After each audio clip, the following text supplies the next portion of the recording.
ಜಿಲ್ಲಾಧಿಕಾರಿಗಳು ಹಾಗೂ ಅಪರ ಜಿಲ್ಲಾಧಿಕಾರಿಗಳು ಶ್ರೀನಿವಾಸಪುರ ತಹಶೀಲ್ದಾರ್ ಹಾಗೂ ದಂಡಾಧಿಕಾರಿಗಳ ಕಚೇರಿಗೆ ಏಕಕಾಲಕ್ಕೆ ದಿಢೀರ್ ಭೇಟಿ.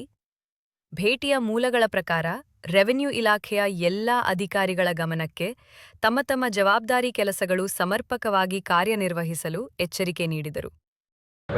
ಅದು ಆಗ್ತಾ ಇದೆ, SIR ಆಗ್ತಾ ಇದೆ, ಅದು ರೆಗ್ಯುಲರ್ ಆಗಿ ಆಗ್ತಾ ಇದೆ. ಮತದಾರ ಪಟ್ಟಿಯಲ್ಲಿ 2 ಕಡೆ ಇರ್ತದೆ, ಹಳ್ಳಿಯಲ್ಲಿ ಬೆಂಗಳೂರು ಲೆವೆಲಲ್ಲಿ ಇರ್ತದೆ. ಅದು ಸ್ವಲ್ಪ ನೋಡಿ ಹಾಕಿದ್ರೆ ಒಂದು ಕಡೆ ಇರಬೇಕಾದ್ರೆ ಒಂದು ಅವಕಾಶ ಮಾಡ್ಕೊಳ್ಳಿ. ಈಗ ವೈಯಕ್ತಿಕವಾಗಿ ನಾನು ಅರ್ಜಿ ಕೊಡೋಕೋದ್ರೆ ನಾನು ಟಾರ್ಗೆಟ್ ನೋಡಪ್ಪ ಬಾಬಾಗೆ ಯಾಕೆ. ಸಭೆಗೆ ಜಿಲ್ಲಾಧಿಕಾರಿಗಳು ಆಗಮಿಸಿದ ಮಾಹಿತಿ ತಿಳಿದ ರೈತ ಸಂಘ ಹಾಗೂ ಹಸಿರು ಸೇನೆ, ರಾಜ್ಯ ಪ್ರಧಾನ ಕಾರ್ಯದರ್ಶಿಗಳು, ತಾಲ್ಲೂಕಿನ ಅಧ್ಯಕ್ಷರು, ಪದಾಧಿಕಾರಿಗಳು, ಜಿಲ್ಲಾ ಸಮಿತಿಯ ಅಧ್ಯಕ್ಷರು, ಪದಾಧಿಕಾರಿಗಳು ಜಿಲ್ಲಾಧಿಕಾರಿಗಳಿಗೆ ಮನವಿ ಪತ್ರವನ್ನು ಸಲ್ಲಿಸಿದರು.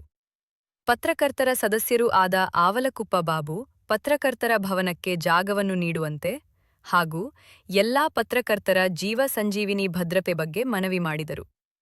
ಪಟ್ಟಣದ ಪ್ರಮುಖ ರಾಜಕಾಲುವೆಗಳ ಒತ್ತುವರಿ ತೆರವಿಗೆ ಮನವಿಯನ್ನು ಮಾಡಲಾಯಿತು. ಜಿಲ್ಲಾಧಿಕಾರಿಗಳು ಮತ್ತು ಅಪರ ಜಿಲ್ಲಾಧಿಕಾರಿಗಳು ಇಬ್ಬರು ಒಂದು ತುರ್ತು ಸಭೆಯನ್ನು ಕರೆದಿದ್ರು. ಅವ್ರು ಜಿಲ್ಲಾಧಿಕಾರಿಗಳು ಬಂದಿದ್ದಾರೆ ಅಂತ ನಮಗೆ ಗೊತ್ತಾಗಿ ನಮ್ಮ ರೈತ ಸಂಘದಿಂದ ಅವರಿಗೆ ಒಂದು ಮನವಿ ಕೊಟ್ಟಿವಿ. ಆ ಮನವಿ ಪತ್ರದ ಸಾರಾಂಶ ಏನಂದರೆ, ಇತ್ತೀಚಿನ ನಮ್ಮ ರೈತರ ಏನು ಒಂದು ಹೊಲಗಳಿಗೆ ಏನು ಬೆಳೆಗಳಿಗೆ ನಾವು ಏನು ಮಂಚಿಂಗ್ ಪೇಪರ್ ಏನು ಬಳಸ್ತೀವಿ ಮತ್ತು ಡೈನೂರು ಇರ್ಬೋದು, ಇದರ ಸಲಕರಣೆಗಳನ್ನ ಇದ್ದಕ್ಕಿದ್ದಂಗೆ ಅಂಗಡಿಗಳವರು ಒಂದು ರೋಲ್ ಮೇಲೆ 600ರಿಂದ 800, 1000 ರೂಪಾಯಿವರೆಗೂ ಬೆಲೆ ಹೆಚ್ಚಿಗೆ ಮಾಡಿ ಅದನ್ನು ಮಾರ್ತಾ ಇದ್ದಾರೆ. ಖಂಡಿಸ್ತೀವಿ. ಯಾಕಂದರೆ ಇವರು ಮೊದಲೇ ಸ್ಟಾಕ್ ಇಟ್ಕೊಂಡು ದುಡ್ಡು ಮಾಡ್ಕೊಳ್ಳೋದಕ್ಕೋಸ್ಕರ ಅಂಗಡಿಗಳವರು ಈ ಥರ ಮಾಡ್ತಾವ್ರೆ. ಇಂಥವ್ರ ಮೇಲೆ ಕಠಿಣ ಕ್ರಮ ತಗೊಳ್ಬೇಕು.